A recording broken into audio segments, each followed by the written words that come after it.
JBTV죠. 구독자 여러분 반갑습니다. 대구에서 새벽밥 해먹고 비행기 타고 왔어요. 근데 여기 오니까 의외로 저는 창고 같은 줄 알았는데 굉장히 느낌이 제주스럽네요.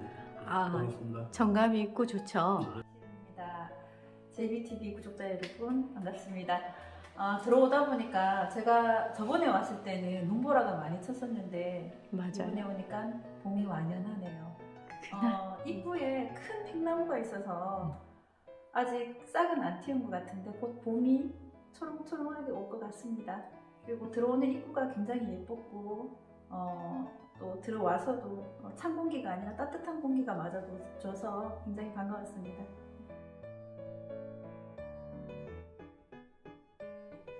여러분 안녕하세요. JBTV 가족 여러분 장민입니다. 오늘은 인문학 초대석입니다. 바로 박필우 선생님을 모시고 함께 하겠는데 이분을 굉장히 뵙고 싶었습니다. 시간이 좀 여의치 않아서 드디어 오늘 모시게 되었어요. 답사 작가 그리고 또 스토리텔링으로 굉장히 또 알려져 있는 작가이기도 합니다. 수필가로 활동하시는 우리 박필우 작가님 소개하겠습니다. 예, 안녕하세요.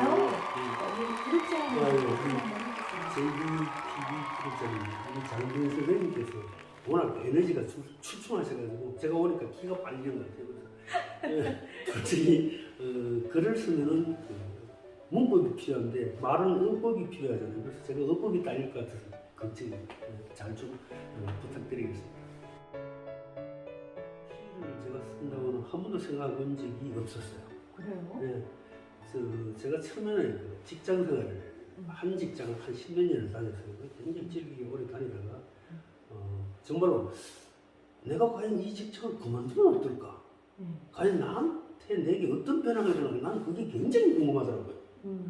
뭐 집에 집사람 이야기 되고 아주 웃기는 이야기지만 그래서 정말 과감하게 그만뒀어요. 그만두고 그때부터 제가 여행을 다녔어요. 여행을 다녔는데 그냥 목적 없이 다니는 여행보다도 좀 뭔가 상징성이 좀 있는 이미지가 좀 그리고 나한테 좀 도움이 될 만한 배움이 될 만한 도움보다 배울 게 없는가 싶어서 우리나라 이제 문화재를 찾기 시작했죠. 그리고 문화재를 찾기 시작하고 또 역사의 현장 저는 특히 그런 게 좋더라고요. 역사의 현장 뭐 가면 아무것도 없지만 폐사지나 그런 뭐 깨진 불상 깨진 뭐 석탑 거기 서면은 마치 절을 보는 듯한 느낌이 들었어요. 그래서 그게 이제 다른 사람들은 자기가 석탑을 보는데 저는 그때 혼자 여행을 다니니까 마치 석탑이 나를 보는 것 같더라고요. 내가 석탑한테 나를 보여주는 거예요. 불상한테 마예불이 나를 바라보고. 그러니까 내 스스로가 그게 이제 서면은 반성하는 공간이 되고 그리고 조금 더 이제 진도가 좀 나가자면은 그 지식에 대해서 잘 모르니까 불상이나 이런 데서는 우선 미적으로 좀 아름답게 보기 위해서 노력을 했어요. 그러니까 해 떨어지는 무렵, 석양 무렵에 보여지는 그런 마이브, 석탑, 비 오는 날, 맑은 날, 흐린 날, 아침, 저녁, 계절, 봄, 여름, 가을 다 다르더라고요. 그래서 이게 답사의 매력이다. 근데 그걸 갔다 오고 나서는 그냥 사라지고 없잖아요. 그 당시에는 인터넷이 막 유행하지 않았을 때니까 제가 대학원 때 적기 시작했어요. 네. 그 메모가 이제 많아요. 그러다가 나중에 천리안 나오고 뭐 이제 그 나오니까 그냥 쓰기 시작했는데 그게 내 글쓰기의 공부가 되는 거예요. 답사를 가면은 답사 가기 전에 그 답사지의 정보를 알고 가고 갔다 와서 느낌을 적고 그 사진을 찍어서 화면에 띄워놓고 사진을 보면서 다시 한번 답사를 하는 거죠. 그리고 답사기를 써야 답사가 나는 완성이 된다. 이렇게 생각해요. 그래서 지금도 모든 사람들은 그런 이야기를 해요. 답사는 갔다 와서 답사기를 써야 답사가 끝나는 거다. 그렇게 그러다 보니까 글 쓰기가 늘잖아요. 고등학교 때 연애편지 쓰는 거밖에 없는데 그런 거랑 이제 접목이 되다 보니까 또 좋은 게 있어요. 답사를 다니니까 일단은 우리나라 문화재가 불교 문화재가 73% 정도 돼요. 그 불교 교리를 알아야 돼요. 네. 불상이 알아야 돼요. 사찰 건축물을 알아야 돼요. 불교 역사를 알아야죠. 그러다 그 조금 진도가 나가니까 우리나라 사건, 사화, 김효사화, 을사사화와 이런 거 있잖아요. 사화, 그리고 예성론자, 그래서 인물들도 굉장히 많잖아요. 그래서 공부를 하게 되고, 그리고 또 이제 집성촌, 고택, 그러면 우리나라 건물도 알아야 돼요. 그러다 보니 나중에 너무 늦게 공부를 시작하면 머리가 다 휘었어요. 네. 이제 희담부터 빠지기 시작하는데, 그게 제가 이제 글을 답사기를 써놨던 것을 이제 인터넷 카페나 이런 데 올리니까 그 대학 교수가 물론 자기 인연이 있는 사람이면 그래서 이제 출판사를 연결을 시키더라고요. 내가 이게 과연 책이 될까 했는데 제가 이제 자료를 주고 책도 주고 그리고 마침 제가 특수는 솜씨지만은 스케치 조금 했어요. 스케치에서 같이 책에 이제 스케치 같이 실리기도 했죠. 그러니까 그게 때마침 그 소개를 어떻게 했는가 하면 출판사에서 평범한 직장인이 바라본 문화재라고 불교 문화재를 이제 뽑았는데 그게 아마 그 전략이 맞았는 것 같아요. 그래서 우리나라 그 메이지 신문에서 소개도 해주고 그러다 보니까 각 그 도서관의 사서들이 그 기준으로 보통 이제 책을 구입하잖아요. 그러면 이 1선하고 2선하고 3선하고 막 이렇게 되는 거예요. 근데 그래 나는 그때 생각을 들었어요.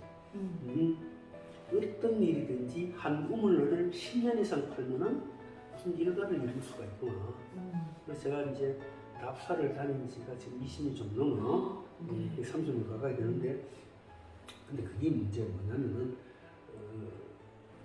10년이 넘고 20년이 되다 보니까 이게 이제 좀 해외로 눈을 돌리게 되고 눈이 좀 커지고 그래서 한 우물을 팔아 이런 말을 참 듣잖아요. 그래서 제가 스토리텔링 작가가 되게 된 동기도 지금까지 문화재, 역사 이게 기본 바탕이 되는 거예요. 그러다 보니까 한 우물을 파는데 좁게 시작해서 깊게 팔 수는 없어요. 한 우물을 깊게 팔기 위해서는 넓게 시작해야 돼요. 그렇죠. 그래서 이제 그 인물, 종교, 심지어 민속 어떨 때는 한 분 막 빠지면은 그 무당들 구다잖아요. 예, 그 구슬하는 것도 재밌어요. 네. 그게 그 구슬 이 말로 하는 게 이게 사실 문화의 기원이거든요. 그러다 보니까 그것도 굉장히 재밌더라고요. 그걸 기록하기도 하고 집성촌에 가서 그 정순 만나서 앉아 대화하는 것도 아주 재밌고 그러다가 이제 이게 조금 빗나가기 시작하죠. 문학이라는데 발을 살짝 담그니까 지금까지 한 번도 경험해보지 못한 새로운 장르잖아요. 근데 스토리텔링은 어느 정도 가공성이 있는 이야기지만 문학은 진실성이 있는 이야기예요. 그리고 내 삶을 그대로 우려내서 정말 진지하게 건더기만 쭉 뽑아서 내 앞으로 미래에 어떤 좀 지침서가 될 수 있는 그리고 나를 다독이는 그리고 나를 스스로 조금 더 한 단계 업그레이드 시켜 성화시키는 어떤 그런 과정이 있거든요. 그러니까 두렵더라고요. 근데 우연찮게 이제 답사기로서 문학을 풀다 수필을 풀다 보니까 수필도 조금 쓰게 되고 저는 그래요. 지금 생각하니까 좀 미련스럽긴 하지만 그때 당시에 아무 뜻없이 다녔던 답사가 지금 나한테 이렇게 도움이 되리라고 한 번도 생각해 본 적이 없어요. 내가 계획적으로 다니지 않았습니다. 근데 그게 지금 나한테 굉장히 큰 자양분이에요. 세 가지가 중요해요. 많이 읽고 많이 생각하고 많이 쓰라. 그거밖에 없어요. 그래서 제가 지금 어디에 들어가든 새로운 장르에 들어가면 제가 아까 처음에 그 말에는 어법이 필요하고 그런 문법이 필요하다고 그러잖아요. 그 표현을 그림 그리듯이 문장으로 나타내는 연습을 해요. 혼자 가끔 오해도 받아요. 어떤 우리 장면 선생님처럼 예쁜 여자가 앉아 계시잖아요. 그럼 그걸 나 스스로 문장으로 내가 만들어요. 머릿속으로. 있잖아요.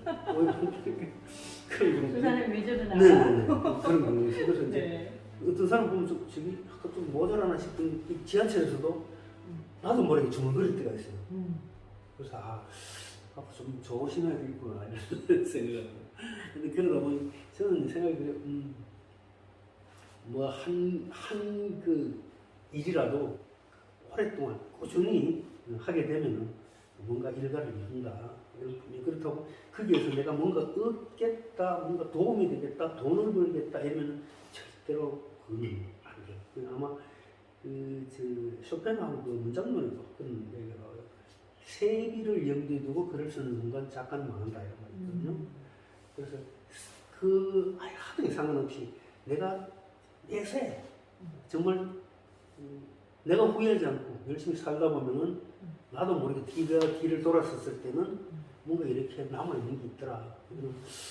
그래서 제가 아직 그렇게 오래 살지는 않았습니다만 그런 이게 진리라고 저는 생각해요.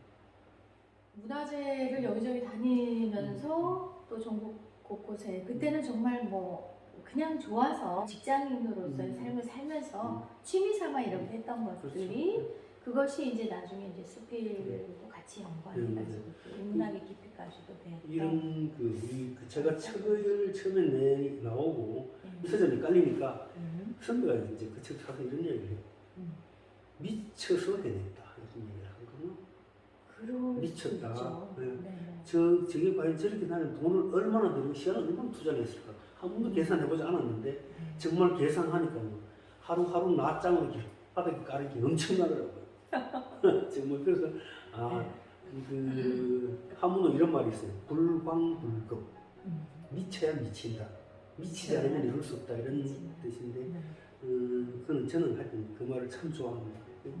그렇다고 현 시대의 삶을 현재의 어떤 시사성이나 이런 데서 등한시에 쓰는 데는 같이 묻혀가면서 그렇다고 원준자도 아니고 내가 보관 합친 그런 것도 아니고 같이 똑같은 삶을 현재 같이 정치 보고 흥분도 하고 그죠? 우리를 보면 막 떨기도 하면서도 같이 이제 문학 세계를 조금 답사와 연계하면서 이제 추구해간다. 나도 모르게 그게 글쓰기가 직업이 돼버렸어요. 웃기서는. 근데 그게 이제 인터넷 책도 나오고 이러다 보니까 지방자치단체에서 우리 관광지, 우리 문화재에 섞어서 스토리텔링을 좀 해라. 그래서 책을 내자. 굉장히 그럼 저는 좋죠. 제 돈 안 들이고 답서 경비 나오죠. 글 써죠. 내 데이터 축적되죠. 좀 그래서 남의 유배문학관에서 처음에 유배지에 관해서 의뢰가 들어오더라고요. 그래서 야, 제가 글을 써서 처음 돈을 벌어봤어요. 당시에 적지 않은 돈이었어요. 다만 이제 45일이라는 이제 시간 속에 11명, 유배지 11명에 대해서 이제 엉덩이 땀띠가 날 정도로 앉아있었어요. 그래서 제주도에 추석 기체였었고 그래서 정기학용 선생을 쓰면서 제주도의 대정현의 관비로운 정난 조카딸 있죠. 그에 대해서 공부도 좀 하고 그러고 저는 아까 말씀드렸듯이 좀 한 우물을 팔 때 좀 넓게 다양하게 어떤지 지금은 그렇잖아요. 내 손안에 스마트폰은 모든 정보가 다 들어있잖아요. 그래서 지금은 모른다는 것은 용서가 안 되는 그런 시인 같아요. 두렵기도 해요. 앞으로 또 제가 궁금한 게 내일 내가 어떻게 될까? 저는 이게 굉장히 궁금해요. 나는 10년 뒤 이게 아니라 1년 뒤에 내가 과연 어떻게 되었을까? 이런 것도 궁금하고 그래서 하루하루가 재밌고 즐겁고 물론 고통스러운 날도 있지만은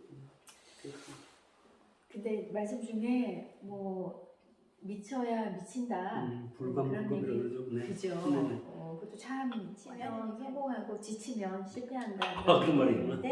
예, 저는 또 이제 그 유사한 그런 얘기를 또 간혹 쓰기도 합니다.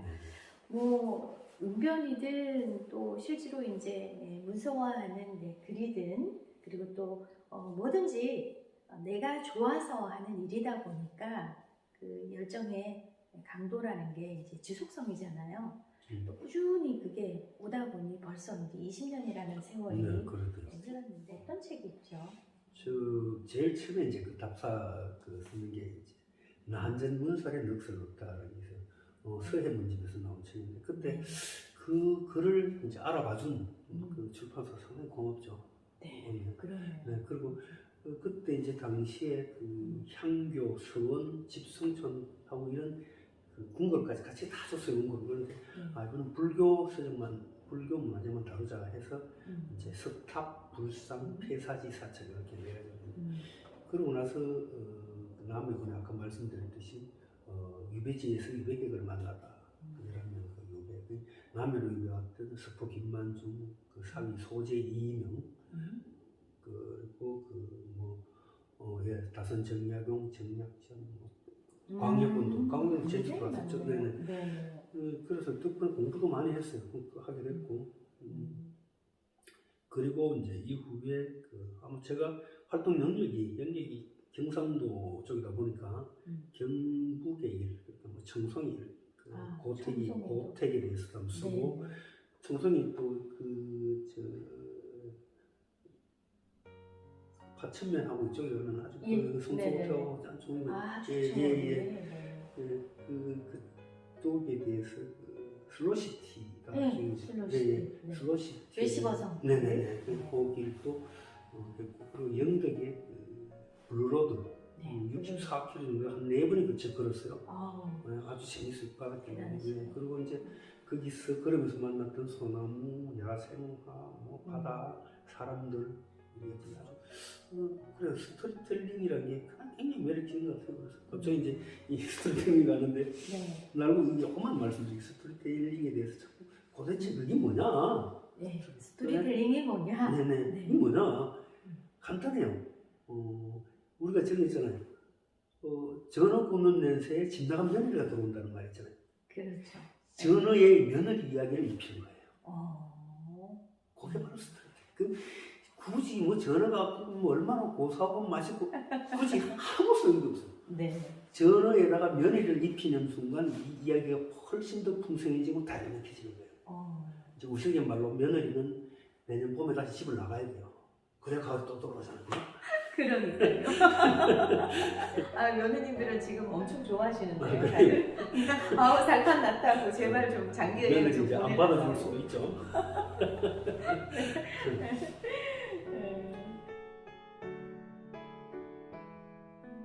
정말 많은 활동을 하셨네요 보니까. 책도 굉장히 멋있었고 여러분도 지금 산문집 우리 박필우 선생님께서 직접 스케치도 하셨다고 해서 제가 깜짝 놀랐는데 혹시 전공이 뭐예요? 이제 어릴 때부터 제 꿈은 화가였어요. 화가였는데 우리 그 부친께서 글씨를 굉장히 잘 썼어요. 남도 잘 치셨고 그런데 글씨를 쓰시고 그림을 그리면 가난하다는 그 속설이 있었어요 당시에는. 그렇죠. 그래서 제가 그림을 못 그리게 그림만 그렸다 그러면 저는 맞았어요. 그래서 숨어서 그렸고 마침 우리 집에서 인쇄소를 했기 때문에 종이가 무한대로 있었거든요. 그거 참 막 요즘 이야기 보자기죠. 이제 그러다가 결국에는 꼭 화가의 길로 보다가도 광고 디자인 쪽으로 이제 조금 우선 먹고 살아야 되니까. 그 그림은 나중에 뭐 그려도 안 되겠나 싶어서 했는데 이미 뭐 물건 같은 것 같기도 하고 그래서 모르겠어요. 나중에 언젠가는 마지막에 내가 그림을 그리지 않을까 싶긴 한데 굳이 그런 기회가 오지는 않더라도 후회하지는 않습니다. 그 후회해본들 소용이 없을 것 같고 근데 그런 기회가 온다면 더 좋겠죠. 그런 다양한 장르들이 또 내 삶에 이제 축적이 되었던 것 같은데 뭐 디자인도 저는 보니까 여기도 보니까 굉장히 공부했던 거 어디 남 안 주는데요. 여기 중간중간에 여러분들 책 이거 한번 보시면 사과들이 있는데 아주 잘 그리셨고요. 제가 이제 그 스토리텔링 작가, 답사 작가 타이틀을 붙입니다만 사실은 좀 부끄러운 일이기도 해요. 그래서 뭐 제가 베스트셀러를 하나 뭐 만든 것도 아니고 겨우 그냥 은혜 받아서 해주고 하는 그런 장사치인데 저는 그래서 스스로 장떨배라고 합니다. 근데 막상 수필을 쓴다고 수필에 들어오니까 먼 데서 바라보는 게 잘 보일 수 있잖아요. 저는 가장 가슴에 와닿은 말이 그거예요. 찰리 채플린 아시죠? 네. 찰리 채플린이 이런 말을 해요. 인생이란 가까이서 보면 좀 슬프고 멀리서 보면 좀 우습다. 근데 그 수필계에 돌아서 이제 보니까 그 말이 자꾸 좀 그런 자꾸 이 생각이 떠오르고 그래서 이 수필이라는 게 과연 내게 뭐냐. 근데 새로운 내 그 인생 후반기란 후반기고 근데 이게 나한테 새로운 내가 감히 진짜 넘지 못하는 어떤 그런 딱 안겨져요. 굉장히 부담스러운데 그래서 이제 제가 그래서 보니까 우리나라의 시인보다 더 많은 게 수필가더라고요. 그래서 그만큼 접하기도 쉽기도 하고 그리고 또 수필은 북가는 대로 쓴다 그러니까 아주 편하게 이제 이거는 약간의 오해가 있는 것 같기도 하고 내가 그 장르에 구애받지 않고 쓴다는 거지 굳이 내 마음대로 쓴다는 그런 북가는 대로가 아니고 이건 명확히 알아둘 필요가 있고요. 그리고 이제 수필가 스스로가 자기가 자기를 점수를 매기는 경우를 봤어요. 나는 이 정도 승이야. 겸손하지 않아요. 이 정도 승이야. 그리고 내 책은 내 글을 누가 가면 나한테 평가하고 이러지. 비난이 아니라 비판은 언제든지 긍정적으로 받아들여야 될 자세가 되어 있어야 돼요. 그렇죠. 비난이 아니잖아요. 네. 편견을 가진 비난이고 비판은 겸하게 받아들여야 돼요. 근데 그조차도 용서 못하는 분들을 제가 봤어요. 그리고 시와 그 소설과 달리 소설가는 뭐 자기가 그 현실에 등에 붙은 내용을 띄어서 정말 현실처럼 만드는 허구의 이야기를 진짜 가공해서 진실처럼 이야기하는 이 소설인데 소설가의 그 인성하고는 합의 상관이 없어요. 근데 시인이나 수필가는 같아야 돼요. 예를 저는 이제 언행일치란 말이 있잖아요. 언행일치란 말이 있는데 그 일을 넘어서 신명일치라고 한마디 또 해요. 마음과 행동을 아름답게 표현하는데 그 삶 자체는 보면은 반목과 갈등을 조장하고 이런 사람들 있잖아요. 그럼 가식적이잖아요. 그럼 그 글도 읽기 싫으세요. 아유 막 괜히 그 음식에 조미료 많이 타는 느낌 있잖아요. 맞습니다. 네. 네, 그래서 수필가 이제 쓰려고 하는 사람은 아마 자기를 담금질하고 조금 더 그런 자세가 필요하지 않을까요?